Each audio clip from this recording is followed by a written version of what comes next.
नमस्कार, मैं आपकी होस्ट और शिल्पा नेगी एक बार फिर से मैडिटॉक में बहुत बहुत स्वागत करती हूँ। दौड़ती भागती जिंदगी में अब हमारे पास वक्त कहाँ कि हम अपनी परवाह करें। कभी कभी छोटी छोटी बातों को नज़रअंदाज करके हम अपने हेल्थ इश्यूज को बहुत ज़्यादा बढ़ा देते हैं और वो हमारी ज़िंदगी को खतरे में डाल देती है। चाहे हम खुद की बात करें या फिर परिवार के किसी सदस्य की, हमारी थोड़ी सी लापरवाही हमारी ज़िंदगी में रिस्क बढ़ा देती है। आजकल की बीमारियों में ऐसी बहुत सारी बीमारियां आ गई हैं जिनके बारे में या तो हमें पूरी तरह से कोई नॉलेज नहीं है, या फिर हम नॉलेज लेना नहीं चाहते, या फिर हमारी थोड़ी सी लापरवाही हमें उस नॉलेज से दूर ले जाती है। ऐसी कई सारी बीमारियां हैं जिनके जिक्र करने की बहुत ज़्यादा ज़रूरत है। आज हम एक खास बीमारी के बारे में बात करने वाले हैं। ये बीमारी जुड़ी है आपकी चेस्ट से। चेस्ट एक ऐसा इशू है जिसको लेकर जुड़ी खांसी, सर्दी, जुकाम या फिर किसी भी तरह का कोई इशू होता है, हम उसे नज़रअंदाज करके चलते हैं या फिर ओवर द काउंटर जाकर मेडिसिन खरीद कर उसे दबाने की कोशिश करते हैं। लेकिन यही कॉम्प्लिकेशन आगे जाके बढ़ के आपकी जान को खतरा पैदा करते हैं। आज एक खास टॉपिक पे बात करने के लिए हमारे साथ है चेस्ट स्पेशलिस्ट अंकित राठी। डॉक्टर अंकित राठी, आपका हमारे शो में मैडिटॉक में बहुत बहुत स्वागत है। बहुत बहुत धन्यवाद। जैसा कि सर मैंने अपने दर्शकों को बताया कि हम छोटी छोटी इश्यूज़ को अवॉइड कर देते हैं, लापरवाह हो जाते हैं, वक्त नहीं है, या फिर कोई भी दवाई खाकर उसे दबाने की कोशिश करते हैं। मैं सबसे पहले तो ये जानना चाहूँगी और ये गुजारिश करूँगी कि आप हमारे सभी दर्शकों को ये सूचना ज़रूर दें कि ओवर द काउंटर जाकर किसी भी तरह की मेडिसिन का सेवन करना कितना नुकसानदायक है। ओवर द काउंटर लेके मेडिसिन को लेना वैसे हेल्थ के लिए काफ़ी नुकसानदायक हो सकता है, क्योंकि जो आपको दवाइयाँ दे रहा है उसको उस दवाई के साइड इफ़ेक्ट्स के बारे में कुछ भी नॉलेज नहीं है। बस ये होता है कि आपको जल्दी ठीक होना है, डॉक्टर को दिखाने का टाइम नहीं है, तो आपने ओवर द काउंटर दवाएं ले लीजिए। मैं ये ज़रूर गुजारिश करूँगा कि अगर आप बाय चांस कभी ओवर द काउंटर दवाएं लेते हैं और आपको आराम नहीं मिलता है तो प्लीज़ किसी डॉक्टर को दिखाइए। सिर्फ ओवर द काउंटर दवाई टाइम टू टाइम लेते हुए आप अपनी बीमारी को और ख़राब कर देंगे। जैसा कि मैंने अपने दर्शकों को बताया, आप चेस्ट स्पेशलिस्ट हैं। COPD एक ऐसा कॉज है जो ज़्यादा सुनने में आता है, लेकिन हम लोगों को उसका नॉलेज नहीं है। तो मैं चाहती हूँ आप दर्शकों को उसके बारे में बताएं कि वो आखिर है क्या। COPD मतलब क्रोनिक ऑब्स्ट्रक्टिव पल्मोनरी डिसीज़। बहुत भारी भरकम शब्द है जी। पर शब्द ऐसा है कि वो पूरी बीमारी को अपने आप में बताता है जी। सबसे पहले मैं बताना चाहूँगा कि वर्ल्ड COPD डे 20 नवंबर को है जी। ये हर थर्ड वेडनेसडे ऑफ नवंबर जी, महीने नवंबर महीने के थर्ड वेडनेसडे तीसरे सप्ताह के वेडनेसडे को मनाया जाता है जी। ये WHO वर्ल्ड हेल्थ ऑर्गेनाइजेशन ने ये डे फिक्स किया है to create awareness among people about this disease. अब बीमारी पे आते हैं। COPD क्रोनिक मतलब होता है कि जो बीमारी लंबी चलती है जी। जो आसानी से ख़त्म नहीं होती, जो लंबी चलती है। ऑब्स्ट्रक्टिव रुकावट, हम जानते हैं ऑब्स्ट्रक्शन मतलब रुकावट होता है। और पल्मोनरी डिसीज, पल्मोनरी मतलब लंग्स डिजीज बीमारी। तो कोई एक ऐसी बीमारी जो लंबी चलती है और जो सांस में रुकावट करती है उसको हम COPD बोलते हैं जी। ये बीमारी COPD है और ये बहुत हद तक सांस में रुकावट करती है और सांस में लेने में तकलीफ पैदा करती है। जैसे कि हम COPD के बारे में बात करें, एक अमूमन सा छोटा सा सवाल मेरा ये है कि ये हेरिडिटी के कारण होती है या फिर आनुवंशिकी है या फिर कैजुअल हो जाती है?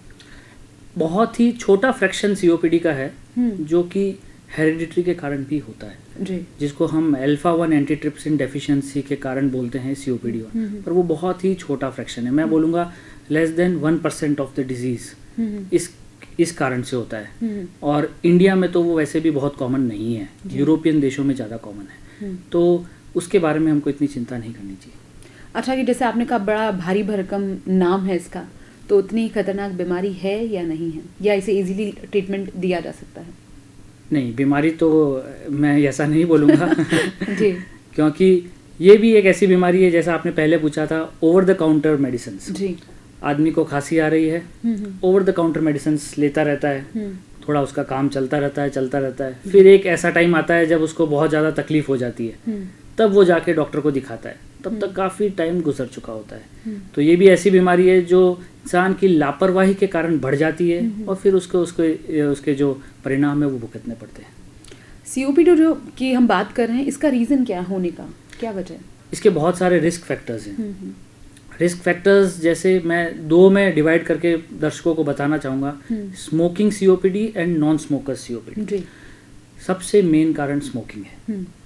जो स्मोकर्स हैं 35-40 ईयर्स से ऊपर एज है जिनकी, उनमें ये बहुत कॉमन है। Almost 20% of smokers in their life time develop COPD। तो स्मोकिंग सबसे बड़ा रिस्क फैक्टर है। और बाकी जो नॉन स्मोकर COPD हैं उनके अंदर आएंगे, जैसे किसी को अस्थमा है, जो कि लॉन्ग अस्थमा है, जो कि पुअरली कंट्रोल्ड है, अच्छे से दवाइयाँ नहीं लेता है, बार बार अस्थमा की प्रॉब्लम होती रहती है, डॉक्टर से चेकअप भी नहीं करवाते हैं, तो वो धीरे धीरे COPD में बदल जाता है। उसके बाद होता है, जैसे अपने राजस्थान की बात करूं तो राजस्थान के अंदर ओवरऑल माइनिंग बहुत होती है, स्टोन माइनिंग है, स्टोन क्वेरिंग है, तो इनके कारण भी COPD होता है। उसके बाद में एयर पोल्यूशन, अभी आप जैसे अभी जो हॉट टॉपिक है दिल्ली NCR का, दिल्ली NCR में जो एयर पोल्यूशन है वो ऐसा अनुमान लगाया कि एक दिन जो उस हवा में सांस लेता है वो कम से कम 35-40 सिगरेट पी ली, इतना धुआं उसके अंदर चला जाता है। तो वो एक बहुत बड़ा उभरता हुआ कारण है इंडिया जैसे देश में COPD का। और जैसे जेनेटिक बताया, एक जेनेटिक भी एक कारण होता है। एक और बहुत बड़ा कारण है जो है biomass fuel exposure. Biomass fuel exposure मतलब होता है जो कुकिंग है, जो अपने देहात गांव में चूल्हे जहाँ लकड़ियों के कारण होती है, जहाँ धुआं होता है, तो उन फीमेल्स को ओल्ड एज में COPD डेवलप हो जाता है। उसमें कम से कम ये तो कह सकते हैं कि जो उज्ज्वला योजना आई है उसके कारण इसकी संख्या में तो जरूर कम हो जाएगी। बिल्कुल सही बात है। अच्छा, मेरा एक सवाल आपसे ये भी है कि आपने कहा पोल्यूशन की वजह से है या फैक्ट्रीज में जो काम कर रहे हैं, लेकिन वो तो एक सोर्स है कि वहाँ काम करना बेहद ज़रूरी है, तो क्या इस चीज़ को किसी तरह कम किया जा सकता है फिलहाल इस चीज़ को? एक्सपोजर, सब चीज़ एक्सपोजर पे डिपेंड करती है। हम एक्सपोजर किस तरह से कम कर सकते हैं, बी यूज़ ऑफ मास्क, या फिर हम जो भी उनका जो ऐसा जॉब है जिसमें उनको एक्सपोजर मिलता है तो उनका जॉब रोटेट कर लें, या फिर आप रूटीन चेकअप करा सकते हैं, रूटीन चेकअप करवा सकते हैं, जॉब्स रोटेट कर सकते हैं। कुछ टाइम उन्होंने वो जॉब किया, उसके बाद वो डेस्क जॉब में चले गए, रोटेशन होता है, तो एक्सपोजर कम हो जाएगा। Everything is related to exposure. आप एक्सपोजर कम करवाएंगे उनका तो अपने आप उनके अंदर बीमारी होने की प्रोबेबिलिटी कम हो जाएगी। प्लस रूटीन चेकअप्स होते रहेंगे, तो अगर किसी को कोई बीमारी डेवलप हो भी रही है तो इनिशियली पता चल जाएगी, देन वी कैन ट्रीट। जैसे कि आपने कहा कि smoking is the big cause, लेकिन सर यूथ तो आजकल सबसे ज़्यादा सिगरेट पे लिखे होने के बावजूद कि इंजीरियस टू हेल्थ है, वो सबसे ज़्यादा इसका हैबिचुअल हो चुका है, तो फिर आप इस बारे में क्या कहेंगे? वो यूथ को वो चीज़ समझनी चाहिए कि वो चीज़ उसके स्वास्थ्य के लिए बहुत ज़्यादा हानिकारक है। जब यंग एज में 35-40 ईयर्स में वो चीज़ समझ में नहीं आती है, बिकॉज इसको शुरुआती लक्षण होता है वो कॉफ होता है, तो जो खांसी होती है तो खांसी को इतना कोई सीरियसली नहीं लेता। सबको लगता है कि स्मोकिंग कर रहा हूँ इसलिए थोड़ी बहुत खांसी चल रही है। धीरे धीरे जब बलगम आने लगता है और सांस फूलने लगती है, तब जाके उसको रियलाइज़ होता है कि ये चीज़ मेरे को डैमेज कर रही है। आपको ये बता दूं कि जब सांस फूलना एक लेट सिम्टम है, इसका मतलब कि जब सांस फूलने लगती है तब ऑलमोस्ट आपके लंग्स का 50% रिजर्व खत्म हो चुका होता है। ओके। तो हम जो काम कर रहे हैं वो बाकी 50% के लिए कर रहे हैं, आपने 50% तो गवा ही दिया है। तो ये एक लेट सिम्टम है, इसलिए आप अगर स्मोकिंग कर रहे हैं तो आपको स्मोकिंग हर हालत में छोड़ने के लिए अपने आप को दृढ़ निश्चय करना चाहिए और रेगुलर चेकअप्स और डॉक्टर से परामर्श लेना चाहिए। इसके लक्षण क्या है सर? इसके मेन 3 कार्डिनल सिम्टम्स हैं, जिसको हम बोलते हैं मुख्य 3 जो सिम्टम्स हैं। फर्स्ट सिम्टम इज कॉफ, जैसे मैंने बताया, खांसी। स्मोकर्स में बहुत कॉमन होता है, तो स्मोकर्स खांसी करते हैं और खांसी चलती रहती है, पहले इंटरमिटेंटली कभी कभार होती है, फिर ये कंटिन्यूसली हो जाती है, रात में उठ के खांसी होती है, और बहुत बार होता है कि वो खांसी को नज़रअंदाज कर देते हैं और वो धीरे धीरे बढ़ती रहती है। दूसरी जो मुख्य चीज़ है वो है एक्सपेक्टोरेशन स्पूटम, मतलब बलगम निकलना। जो बलगम निकलता है वो धीरे धीरे थोड़ा करके निकलता है, फिर पहले सफ़ेद चिकना होता है, फिर जाके वो पीला हो जाता है, हरा हो जाता है, और वो बहुत ही होता है कि कभी भी खांसी आ सकती है, बलगम आ सकता है, फिर वो साइड में जगह ढूंढते हैं कहीं स्पिट आउट करने के लिए। और तीसरा जो इसका कार्डिनल सिम्टम है वो है सांस फूलना। थोड़ा भी चलते हैं तो सांस फूल जाता है। पहले तो जब एक्सर्शन करते हैं तो सांस फूलता है, 2 माले चढ़े, 1 माले चढ़े तो सांस फूल गया, तो उसको आदमी जनरली सोचता है कि जस्ट फिजिकली यूं ही थोड़ा हो रहा है। पर जैसे जैसे वो चीज़ बढ़ती है और उसको थोड़ा सा काम करने पे सांस फूलने लग जाता है, फिर घर में अपनी कोई रूटीन एक्टिविटीज़ करने में सांस फूलने लग जाता है, वो नहा के आता है तो सांस फूलने लग जाता है। तो ये इसका प्रोग्रेशन ऑफ डिजीज़ बताती है, धीरे धीरे उसकी सांस फूलना बढ़ रहा है। ये 3 मेन मुख्य सिम्टम्स हैं।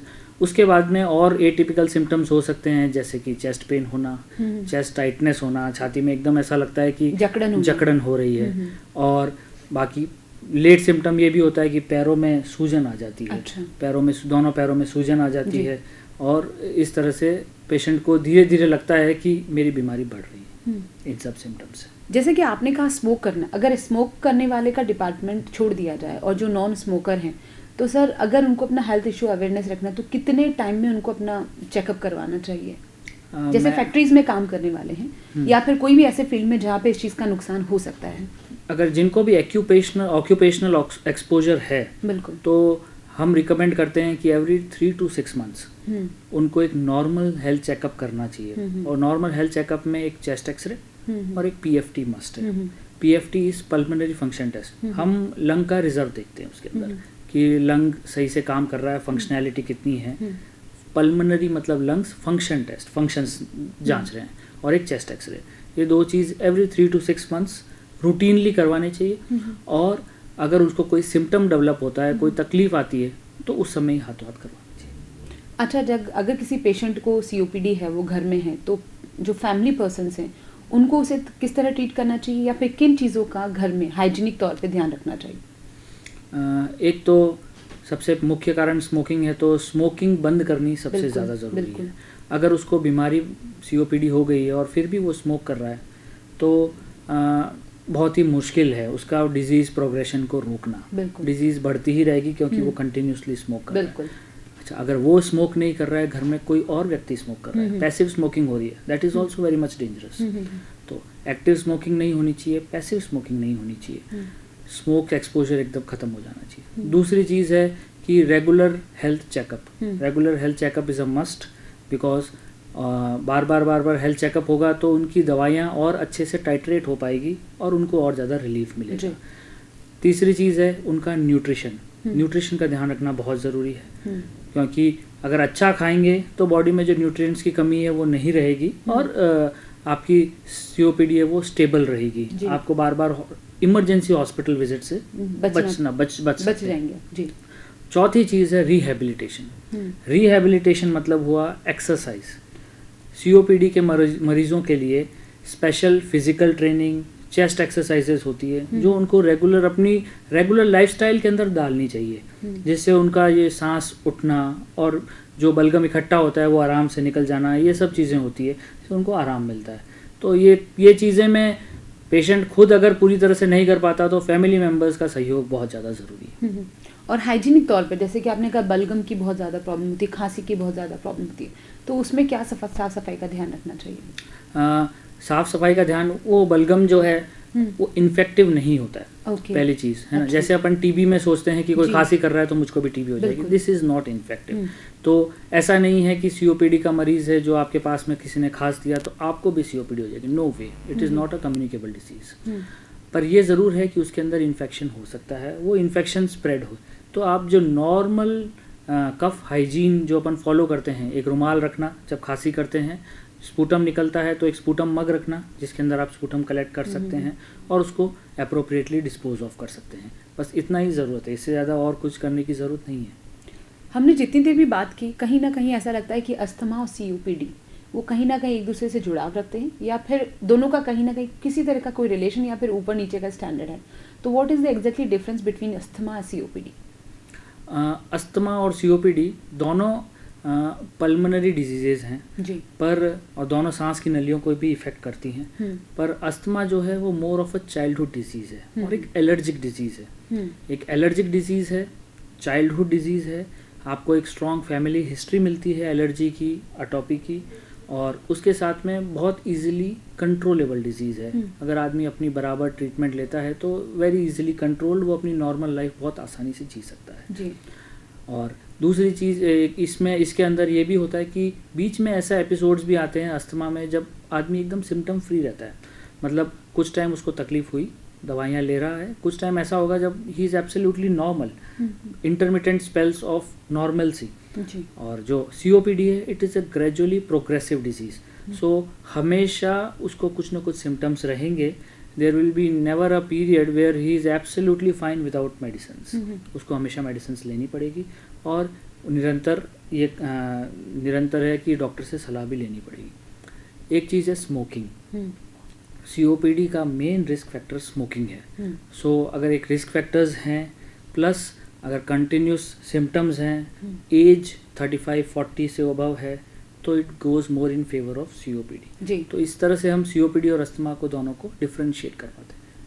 अब अगर बात स्मोकिंग की कर रहे हैं और इसके ट्रीटमेंट की बात करते हैं, जो स्मोकर्स हैं उनका ट्रीटमेंट क्या फिर लाइफ टाइम चलेगा या फिर एक लेवल पर आकर अगर वो स्मोकिंग करना बंद कर देते हैं और उनका ट्रीटमेंट शुरू हो जाता है तो फिर क्या एक वक्त आने पर उनका ट्रीटमेंट सॉर्ट आउट हो जाएगा या फिर जैसे कि लाइफ टाइम जब तक वो जिंदा रहेंगे तब तक उनको दवाई खानी पड़ेगी? ये बहुत ही कॉमन क्वेश्चन है पेशेंट्स का भी कि क्या मुझको ये दवाइयाँ ज़िंदगी भर लेनी होगी। जैसे ब्लड प्रेशर्स के जो पेशेंट्स होते हैं वो daily they are taking their medicine of that kind. देखिए, स्मोकिंग जब एक्टिवली कर रहे हैं तो आपके लंग फंक्शंस काफ़ी ज़्यादा तेज़ी से डिक्लाइन होते हैं। ठीक है। जब आप स्मोकिंग छोड़ देते हैं उसके बाद भी आपके लंग फंक्शंस डिक्लाइन होते रहते हैं जी। मतलब वो स्टॉप नहीं होते हैं पर उनकी जो गति है वो बहुत धीरे हो जाती है।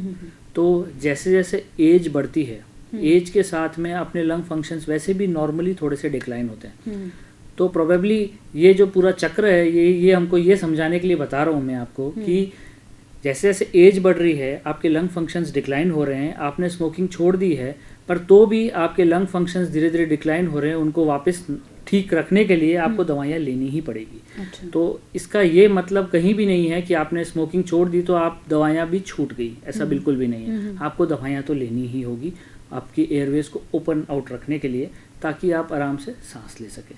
सो मैं ये बोलूँगा कि it is a life time of medications. Sir, smoking ही इसका कॉज है और स्मोकिंग कोई छोड़ना चाहे लेकिन जब हैबिट में वो चीज़ आ गई है तो उसको ड्रॉप करने में थोड़ा वक्त लगता है and we need some options to avoid them. तो अगर कोई ऐसा है जो बहुत ज़्यादा स्मोक करता है और वो अपनी आदत को छोड़ना चाहता है तो क्या मार्केट में कुछ ऐसी चीज़ें या मेडिसिन अवेलेबल है जो इस चीज़ से उनको अवॉइड करा सकती है? बहुत बहुत अच्छा क्वेश्चन है। स्मोकिंग सिजेशन क्लिनिक्स आजकल ये बहुत कॉमन है। स्मोकिंग सिजेशन क्लिनिक्स बहुत जगह चलते हैं। इन क्लिनिक्स का मेन मकसद ही यही होता है कि पेशेंट की सबसे पहले काउंसलिंग की जाए जी। उनको इसके दुष्प्रभाव के बारे में और ज़्यादा अवगत करा जाए और उनको सेंसिटाइज किया जाए कि आप इसको छोड़िए। ये देखा गया है कि मार्केट्स में बहुत सारी निकोटीन रिप्लेसमेंट थेरेपीज़ हैं और ब्यूप्रोपियोन, बहुत सारी ड्रग्स ऐसी आ गई है जो कि स्मोकिंग छुड़वाने में आपकी मदद करती है। That is pharmacotherapy. पर ये तभी सक्सेसफुल है जब जो स्मोकर है उसकी खुद की विलिंगनेस हो, विल पावर हो टू स्टॉप स्मोकिंग।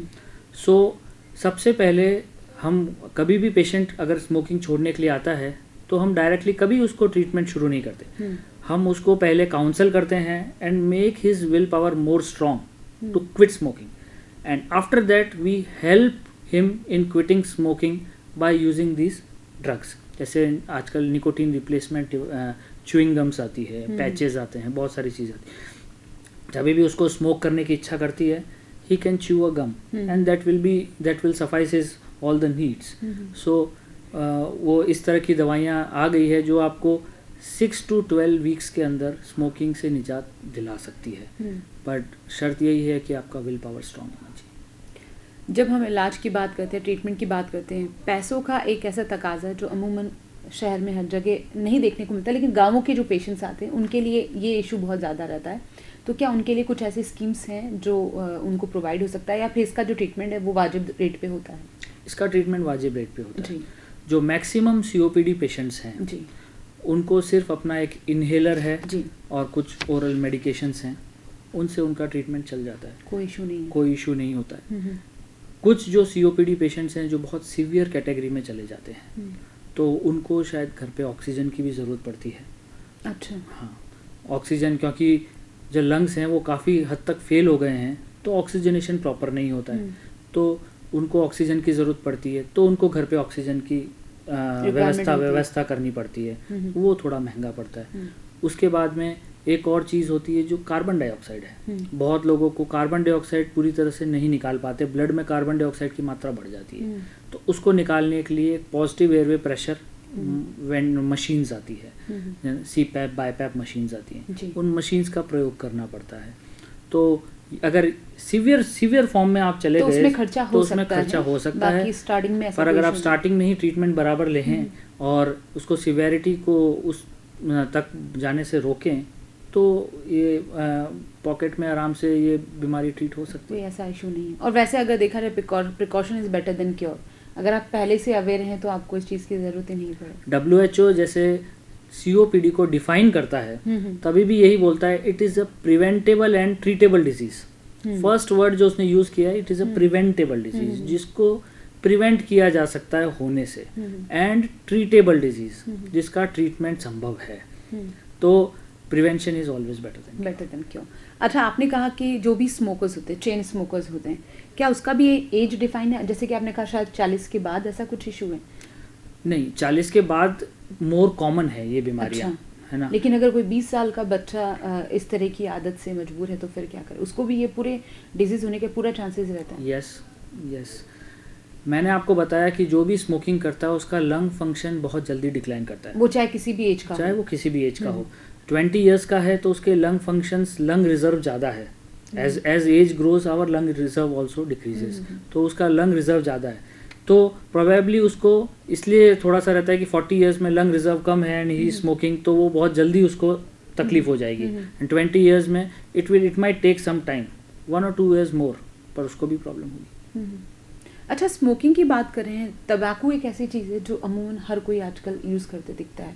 क्या वो कहीं, अब स्मोक जो करते हैं सिगरेट, उसमें भी तंबाकू कहीं ना कहीं इस्तेमाल होता है, जो बीड़ी यूज़ की जाती है उसमें भी यूज होती है, जो जर्दा खाया जाता है उसमें भी यूज़ होता है, तो क्या वो भी वही इफेक्ट डालता है जो स्मोकिंग के जरिए पड़ता है, या कुछ अलग रहता है उसका कॉज?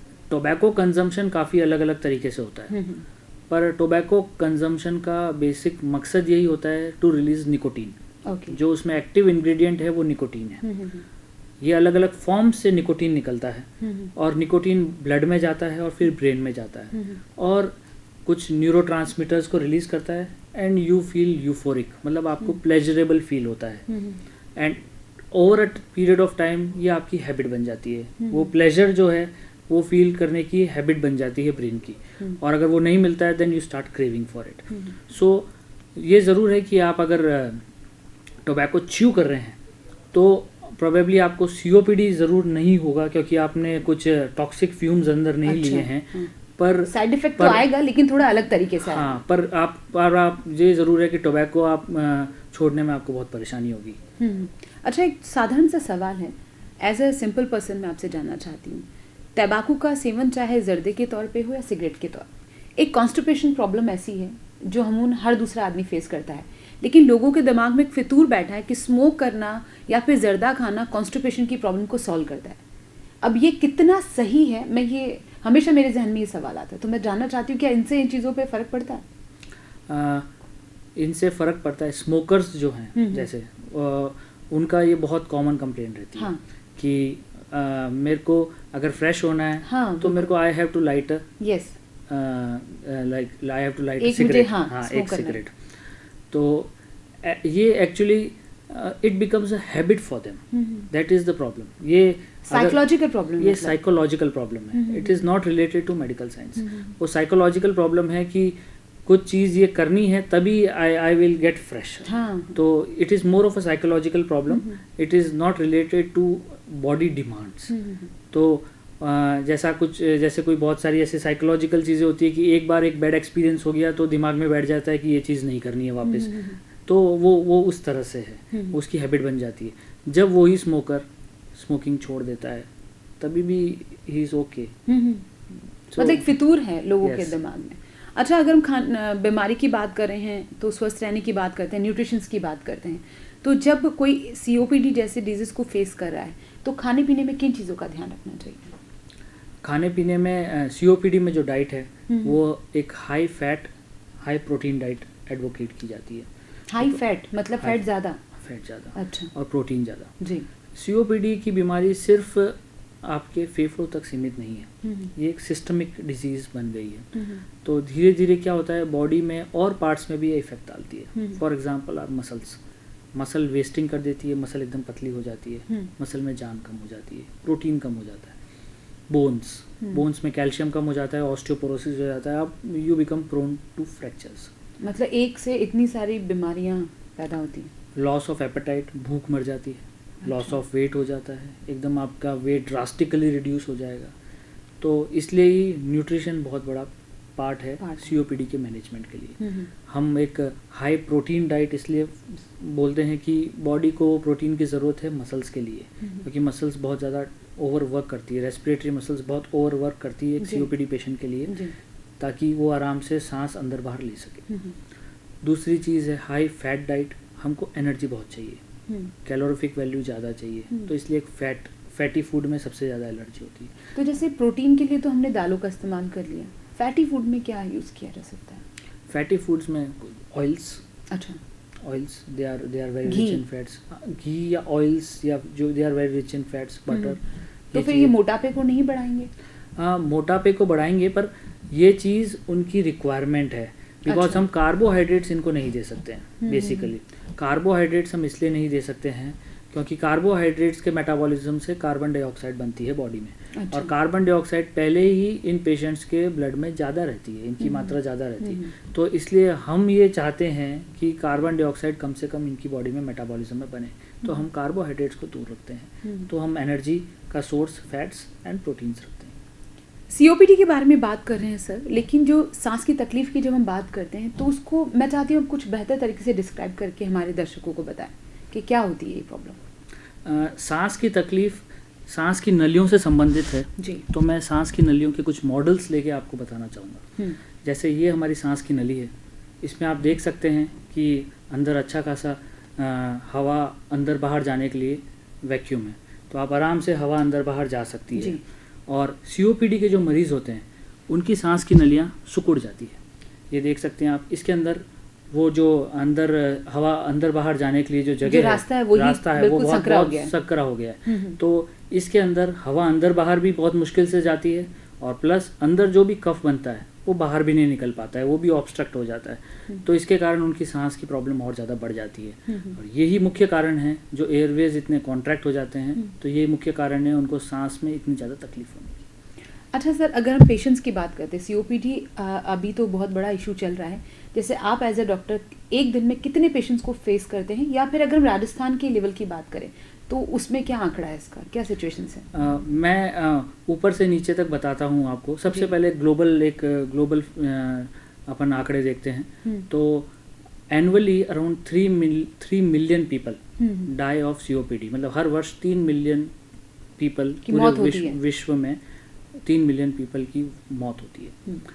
इंडिया की बात करें तो इंडिया में 2300 लोग रोज सीओपीडी के कारण मरते हैं। 2300 people die of COPD daily in India. अब राजस्थान की अगर बात करें तो राजस्थान में COPD is number 1 cause of mortality, मतलब जो सबसे ज़्यादा मृत्यु राजस्थान में होती है वो सीओपीडी के कारण होती है। अच्छा।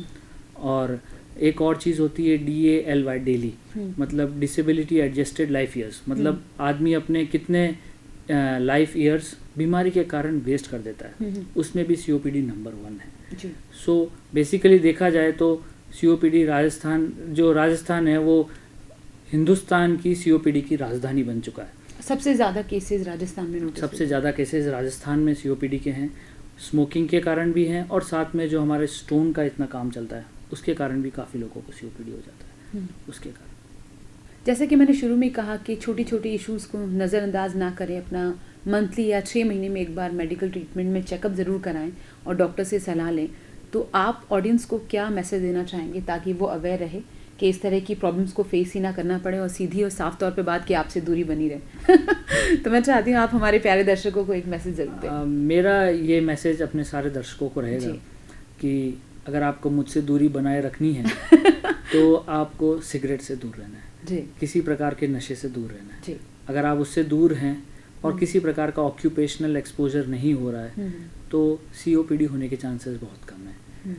पर अगर आप एक स्मोकर हैं और आप कंटिन्यूसली स्मोक करते हैं जी, तो आपको एक स्मोकिंग सिजेशन क्लिनिक में और स्मोकिंग छोड़ने में वो आपको मदद करेंगे, तो वो आपको ज़रूर उधर एक विज़िट करना चाहिए और अपने आप को सीओपीडी से बचाना चाहिए। जितना आप अपना विल पावर स्ट्रॉन्ग करेंगे, डिपेंड ऑन यू कि आप कैसे उन चीज़ों को फेस कर सकते हैं। आज हमारे साथ स्टूडियो में डॉक्टर अंकित राठी थे। आप चेस्ट स्पेशलिस्ट हैं और उन्होंने हम सबको ये बताने की कोशिश की कि सीओपीडी एक डिजीज है, उस पर कंट्रोल किया जा सकता है, लेकिन उससे पहले आपको अपनी बुरी आदतों पर कंट्रोल करना पड़ेगा। सिगरेट का जो सेवन है वो आपके शरीर के साथ साथ आपके मस्तिष्क को भी नुकसान पहुंचाता है, लेकिन उस मामले में आपको अपने आत्मसंबल से काम करना पड़ेगा और अपनी इन बुरी आदतों को छोड़ना पड़ेगा। अगर आप बुरी आदतों को छोड़ेंगे तो फिर आप हेल्दी भी रहेंगे, वेल्दी भी रहेंगे और वाइज भी रहेंगे। आज के इस शो में sir thank you so much, आप पधारे और आपने सीओपीडी को इतना डिटेल से समझाया कि मुझे लगता है दर्शकों को भी समझ आ गया होगा कि स्मोकिंग हमारे लिए कितनी इंजीरियस है और हमें उससे कितना दूर रहना चाहिए। Thank you so much sir, आप स्टूडियो में आए। Thank you very much. आज मेडिटॉक में फिलहाल इतना ही। अगले सप्ताह एक बार फिर से आपकी होस्ट ओदो शिल्पा हाजिर होगी एक नए विषय के साथ और एक और नए डॉक्टर के साथ, जिनके साथ हम नए इश्यूज पे बात करेंगे। तब तक के लिए दीजिए अपनी होस्ट ओदो शिल्पा को इजाजत। नमस्कार।